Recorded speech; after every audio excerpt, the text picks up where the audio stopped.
ఎలాంటి అనారోగ్య సమస్యలకైనా సిమ్టమ్స్ కాదు రూట్ కాజ్ ని సరిచేయటం సెల్ హెల్త్ క్లినిక్ ప్రత్యేకత. Welcome to iDream media. So జనరల్గా యూరిక్ యాసిడ్ గురించి చెప్తూ ఉంటారు. యూరిక్ యాసిడ్ అనేది ఎందుకు పెరుగుతుంది, అసలు లెవెల్స్ ఎలా ఉండాలి? సో చాలామందికి డైట్ చెప్పినా నాన్ వెజ్ తీసుకోకపోయినా లెవెల్స్ అనేవి కంట్రోల్ అవ్వట్లేదు అని చెప్తున్నారు. ఎందుకు పూర్తి వివరాలు తెలుసుకుందాం. మనతో పాటు ప్రముఖ internal medicine specialist doctor Rajesh Ukkala ఉన్నారు. డాక్టర్ గారు నమస్తే. నమస్తే. యూరిక్ యాసిడ్ ఇది పెరిగితే అసలు ఏమవుతుంది శరీరంలో? సో నేను ఎప్పుడు చెప్తున్నట్టే లైఫ్ స్టైల్ డిజీజెస్ అని చెప్తూ ఉంటాను. వీటిలో ఒక పార్ట్ యూరిక్ యాసిడ్ది. ఇవన్నీ కూడా బాడీలో జీవక్రియలకు సంబంధించిన థింగ్స్. అయితే యూరిక్ యాసిడ్ అనేది ఒక మెటబోలైట్, ఒక బై ప్రోడక్ట్, యూజువలీ ప్రోటీన్కి సంబంధించి వచ్చే ప్రోడక్ట్ ఇది. సో అందరి హెల్దీ పీపుల్లో యూరిక్ యాసిడ్ ప్రొడ్యూస్ అవుద్ది, బాడీలోంచి వెళ్ళిపోతూ ఉంటుంది. అయితే ఎవరైతే సరిగ్గా వాటర్ తాగరో, ఎవరికైతే కిడ్నీ ఫంక్షన్ అబ్నార్మాలిటీస్ ఉంటాయో, ఎవరికైతే ట్రైగ్లిజరైడ్ లెవెల్స్ ఎక్కువ ఉంటాయో, ఎవరికైతే మాంసాహారం ఎక్కువ తీసుకునే అలవాటు ఉంటుందో, వీళ్ళల్లో యూరిక్ యాసిడ్ ఎక్కువగా వచ్చేదానికి ఆస్కారం ఉంది. సో జనరల్ ప్రిన్సిపల్ ఒకటి కిడ్నీ ఫంక్షన్, రెండు వాటర్ ఇంటేక్. వీటితో చాలా ముడిపడి ఉంటుంది యూరిక్ యాసిడ్. దీన్ని తరచుగా మేము గౌట్ అని పిలుస్తుంటాం. ఈ గౌట్ అంటే ఏంటంటే పెయిన్ఫుల్ జాయింట్, యూజువలీ కాలి బొటన వేలు దగ్గర కామన్గా ప్రజెంట్ అవుతూ ఉంటుంది. అది ఒక్కటే ప్రజెంట్ అవ్వాలని రూల్ లేదు. బాడీలో ఏ జాయింట్లో అయినా, ఏ కండరంలో అయినా నొప్పులుగా ప్రజెంట్ అవ్వడం కామన్. దీన్నే గౌటీ ఆర్థరైటిస్ అంటాం. అలా కాకుండా ఈ యూరిక్ యాసిడ్ మూలాన యూరిక్ యాసిడ్ స్టోన్స్ అవి కిడ్నీల్లో ఫామ్ అయ్యేదానికి కూడా ఆస్కారం ఉంది. యూరిక్ యాసిడ్ అధికంగా ఉన్నప్పుడు శరీరంలో యూజువలీ ఎనర్జీ లెవెల్స్ తగ్గిపోతాయి. అలాగే బాడీ పెయిన్స్ ఎక్కువగా ఉంటాయి. ఫ్రీక్వెన్సీ ఆఫ్ యూరినేషన్ పెరిగే విధంగా ఉంటుంది. తర్వాత నడుము భాగంలో నొప్పులు ఎక్కువగా కనిపిస్తాయి, జాయింట్ వాపులు కనిపిస్తాయి. ఇలా వివిధ రకాలుగా యూరిక్ యాసిడ్ అనేది ప్రెసెంట్ అవుద్ది. ముఖ్యంగా ఆల్కహాల్ తీసుకునే వాళ్ళల్లో యూరిక్ యాసిడ్ అధికంగా ఉండేదానికి ఛాన్స్ ఉంది. అలాగే కూల్ డ్రింక్స్ తీసుకునే వాళ్ళల్లో కూడా యూరిక్ యాసిడ్ పెరిగేదానికి ఆస్కారం ఉంది. మరి నాన్ వెజిటేరియన్ గురించి మాట్లాడుతున్నప్పుడు ఎక్కువగా రెడ్ మీట్తో యూరిక్ యాసిడ్కి సంబంధించి లెవెల్స్ పెరిగేదానికి ఛాన్స్ ఉంది. సో ఇలా డిఫరెంట్ రీజన్స్ వల్ల మన బాడీలో యూరిక్ యాసిడ్ పెరిగేదానికి ఆస్కారం. అయితే యూరిక్ యాసిడ్ వల్ల బ్లడ్ ప్రెషర్ ఎఫెక్ట్ అవుతుంది, హార్ట్ అటాక్స్ వచ్చేదానికి ఛాన్స్ ఉంది. తర్వాత కొన్ని జీవక్రియలు ప్రాబ్లం వచ్చేదానికి కూడా ఆస్కారం ఉంది. సో పలు రకాలుగా శరీరం అంతా ఎఫెక్ట్ అయ్యే విధంగా యూరిక్ యాసిడ్ అనేది బిహేవ్ చేస్తుంది. జాగ్రత్తగా ఉండాలి. పెరగడం అంటే ఎంత పెరుగుతుంది మనం హై అంటాము? సో నార్మల్గా మెన్ అండ్ విమెన్లో అరౌండ్ 6 ఉంటే హై, మెన్లో అరౌండ్ 7 ఉంటే హై. సో దీనికన్నా తక్కువ ఉండేటట్టే మనం చూసుకోవాలి. Simplest solution is hydration, diet regulation. నేను చెప్పిన వాటిల్లో ఏదన్నా మీరు అధికంగా తీసుకుంటూ ఉంటే వాటిని తగ్గించుకొని తీసుకుంటే యూరిక్ యాసిడ్ లెవెల్స్ అదుపులో ఉండేదానికి ఛాన్స్ ఉంది. మందులు ఎప్పుడు రాస్తారు డాక్టర్ గారు? సహజంగా ఏసిమ్టమాటిక్ అంటే ఏ ప్రాబ్లం లేకుండా యూరిక్ యాసిడ్ కనుక్కుంటే జనరల్గా వాటికి న్యాచురల్ పద్ధతుల్లోనే నివారణ చర్యలు చెప్తాం. ప్రాబ్లమ్స్, గౌట్ వచ్చింది, స్టోన్స్ వచ్చాయి, ఇంకేదన్నా ప్రజెంటేషన్ నేను చెప్పిన దాంట్లో వచ్చినప్పుడు డెఫినెట్గా మెడిసిన్ ద్వారానే దాన్ని తగ్గించడం అనేది జరుగుద్ది.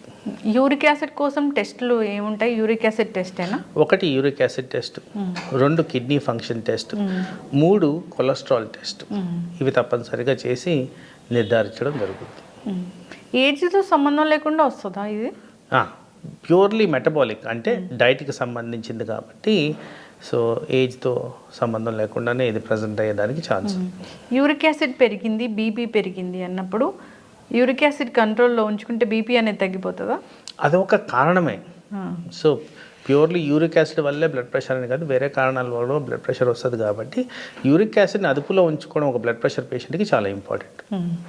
ఓకే డాక్టర్ గారు, చాలామంది మేము నాన్ వెజ్ తినడం మానేసాము అయినా కానీ యూరిక్ యాసిడ్ పెరిగిందని మీ వీడియోలోనే కామెంట్ రాశారు. అది ఏంటి అసలు? సో నాన్ వెజిటేరియన్ ఒక్కటి తినడం మానేస్తే మిగతావి ఏమున్నాయి? మిగతావి ఏంటంటే వాటర్ కంటెంట్ చాలా మటుకు నా ఉద్దేశంలో నెగ్లెక్టెడ్. నేను చాలా క్లినికల్ ప్రాక్టీస్లో గమనించేది కూడా అదే. కనీసం 3 to 4 లీటర్స్ వాటర్ మనం తీసుకోవాలి. మరి అది ప్రాపర్గా తీసుకుంటున్నారా నెంబర్ 1. రెండోది కొలెస్ట్రాల్ శాతం ఎలా ఉంది, పర్టికులర్గా ట్రైగ్లిజరైడ్స్కి యూరిక్ యాసిడ్కి కనెక్షన్ ఉంది. మరి ఆ లెవెల్స్ కరెక్ట్గా ఉన్నాయా, మీ కిడ్నీ ఫంక్షన్ నార్మల్గా ఉందా, మరి ఇవన్నీ కూడా మీరు నిర్ధారించుకోవాల్సిన అవసరం అయితే ఉంటుంది. అసలు యూరిక్ యాసిడ్ పెరిగింది అన్నప్పుడు వీళ్ళకి యూరిక్ యాసిడ్ పెరిగింది అనే ఒక లక్షణము అంటే బాడీ పెయిన్స్ ఇవేనా, లేకపోతే ఇంకా స్వెల్లింగ్ ఏమైనా కనిపిస్తాయా లక్షణాలు? అంటే జాయింట్ పెయిన్స్ అనేవి చాలా ఫ్రీక్వెంట్గా జాయింట్ పెయిన్స్ ఈ యూరిక్ యాసిడ్కి సంబంధించి కనిపిస్తాయి.